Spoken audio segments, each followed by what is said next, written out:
How to add a saved payment method in Sephora. Hi everyone, I'm here to assist you today. Without any delay, let's jump right in. First, open Sephora.com on your browser. Here, click on your profile at the top right and click on account settings. After you click on account settings in here, you'll find this kind of screen pop up. On the left side, click on payments and credits. After that, you will find this kind of screen pop up. Click on add credit or debit card.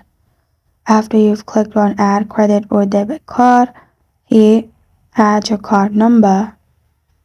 After you have added your card number, add month, year, and CVV or CVC of the card.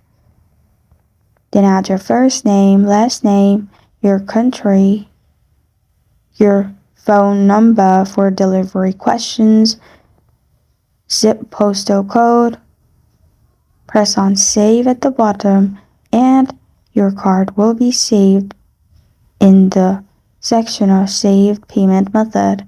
And this is how to add a saved payment method in Sephora.